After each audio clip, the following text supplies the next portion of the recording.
Mutiny in China. Youth is giving up on life. Let it rot. CCP worried. Hello everyone, welcome back to my YouTube channel. Today we're going to be discussing the most recent movement that's been going on in China. The youth refer to it as Bailan, which translate into let it rot in English. It started off when a group of rebellions from the youth got together and embraced this attitude of giving up on their life choices and decisions. It wasn't just one or two instances that led up to the term Bailan spread like wildfires. There have been a series of events where the working Chinese population found themselves being treated unjustly. This movement has spread so fast that it now has started affecting the Chinese economy and future. Bailan is basically to say no to the system. Can you believe that, according to the statistics, this movement has caused unemployment to rise by 20% in July 2022? Well, this is true, and this has become very worrisome for the Chinese Communist Party, or CCP. It has gone to the extent that CCP has started censoring all those posts on social media that contain the phrase Bailan. Now let's look back at the series of events that triggered despair within the Chinese population. Starting off from 1960, the Chinese were living in extreme poverty. The GDP per capita was even lower than 300. Just imagine, the country that we see booming right now once had its GDP per capita below 300. The government had to implement some very controversial and unacceptable policies in order to push China's economy out of the recession. One of these policies was the one-child policy. Approximately 400 million births did not happen due to this policy.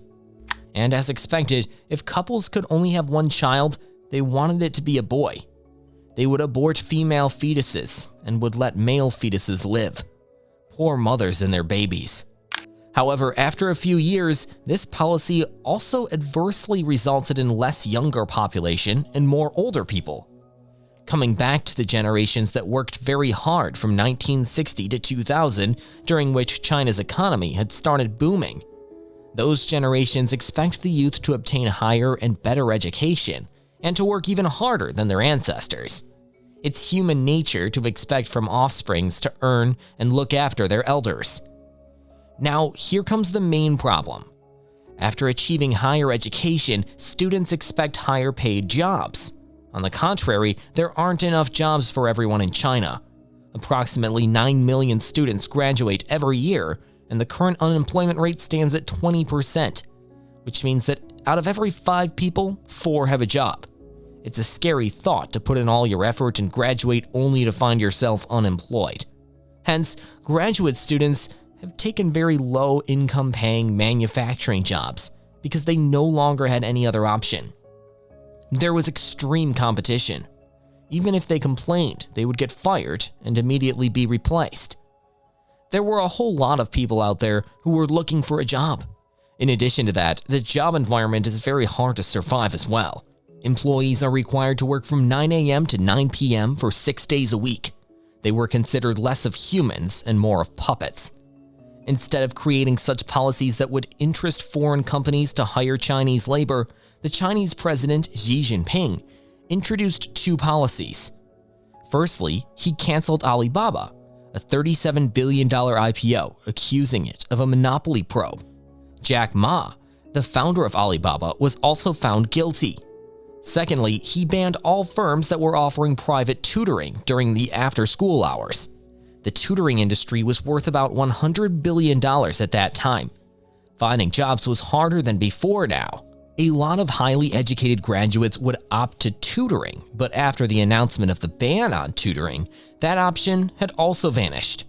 Right after that, during the end of 2019 and the start of 2020, coronavirus creeped into the already miserable lives of the Chinese youth. The country was going under a lockdown, and the government was trying to build hospitals overnight.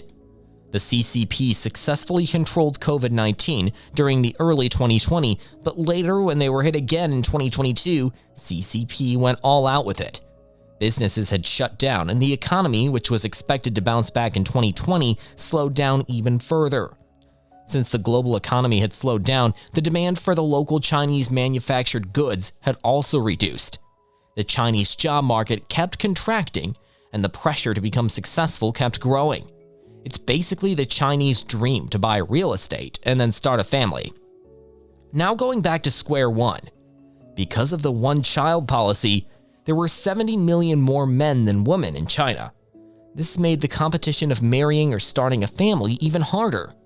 This also explains one of the reasons behind the highly increasing real estate prices. It is still impossible for most of the population to buy real estate. First, there was a competition for jobs, and then the competition of settling. All the efforts of the CCP just kept going into vain. Hence, the youth just kept on losing hope. They didn't have anything in control, neither their personal life nor their professional life. They couldn't marry until they were momentarily settled, or until they owned real estate, and it was almost impossible to own one. So the only convenient option was to rebel. Why even participate in the rat race when the odds of winning it are at the bare minimum? Youth found saving their energy the better option. It was better not to try than to try even though you know you're going to lose. The term Bailan in English, and also its translation in the Chinese language, are trending on social media. The reason the Chinese youth have come up with this movement is in the hope that when the economy actually starts suffering losses, the CCP will understand the real value of their younger working population and will provide better income-paying jobs. They will help their people to become successful. In my opinion, times are changing now. People back in the ages were living blindfolded. Whatever elders said or whatever policies governments implemented, people would abide by it sincerely. The coming generation, especially Gen Z, is growing up to be independent and to live their lives on their own terms. They can't be so easily ruled upon unless they get the reward that they want. If this Bailan movement continues, I'm afraid that either the Chinese economy will largely suffer or will have to surrender to the public and listen to their demands. In fact, at some point, the CCP will have to listen to its people, only because otherwise the Chinese economy will weaken to the point that it would become very difficult to bring the economy out of the recession. Moreover, for a country to be successful, it's important for its people and its government to work together. One-way rule will at some point create a rebellion that would make generations suffer. Thank you for watching this video. What do you think about this situation? Let us know in the comments below. If you liked my content, please hit the subscribe button and the bell icon. Your appreciation helps us in numerous ways. Thank you.